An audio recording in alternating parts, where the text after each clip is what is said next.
अस्सलाम वालेकुम, welcome to शराया news. उम्मीद करती हूँ कि आप सब खैरियत से होंगे। यूके की अहम तरीन अपडेट लेके आप लोगों के लिए हाजिर हुई हूँ।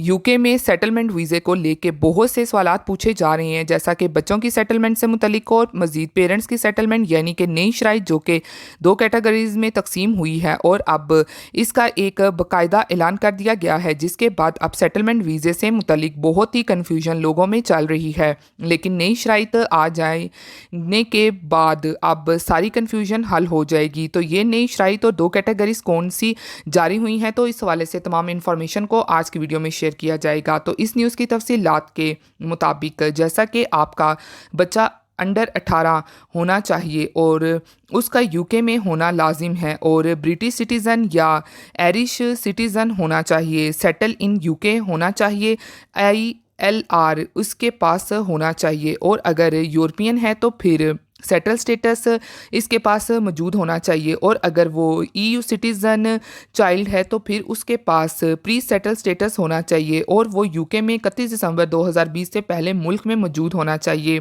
तो ये प्रोसेस हो गया बच्चे की रिक्वायरमेंट्स का। अगर बच्चा इस क्राइटेरिया पे पूरा उतरेगा तो फिर ही आप अप्लाई कर सकते हैं। तो अब आपने पेरेंट्स रिस्पॉन्सिबिलिटी का सबूत देना है कि आया आपके पास ये प्रूफ है और इसमें दो नई कैटेगरीज सोलो और शेयर्ड रिस्पॉन्सिबिलिटी होती है।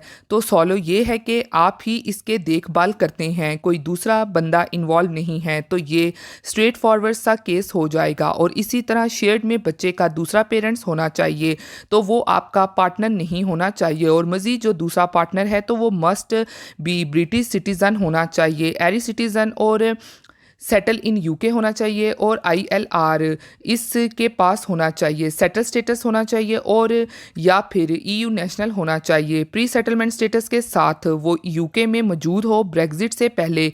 तो अब आपने साबित कैसे करना है कि आपके पास शेयर्ड रिस्पॉन्सिबिलिटी है या सालो रिस्पॉन्सिबिलिटी है, तो आपने ये प्रूव करना है कि आपके बच्चे की जो अपब्रिंगिंग है तो इसमें आपका एक्टिव रोल है। आपने डिफरेंट लेटर्स देने हैं, स्कूल से मुतलिक अपने बच्चे का लेटर देना है, GP का लेटर होना चाहिए या फिर कोड लेटर होना चाहिए और मज़ीद लोकल अथॉरिटी का भी लेटर आपके पास आ सकता है और मज़ीद मेडिकल से रिलेटेड लेटर्स, इस तरह के सब ही लेटर्स आपने प्रोवाइड करने हैं, जिससे ये मालूम होगा कि आपके बच्चे पे पेरेंट्स रिस्पॉन्सिबिलिटी है और इन चीज़ों के बगैर अप्लाई करना मुश्किल हो जाएगा। तो ये थी इंपॉर्टेंट इन्फॉर्मेशन जो आप लोगों के साथ आज की वीडियो में शेयर की गई। उम्मीद करती हूँ कि आपको पसंद आई होगी। फिर मिलती हूँ लेटेस्ट अपडेट में। आप सब अपना बहुत ख्याल रखिएगा। Thank you. खुदा हाफिज़।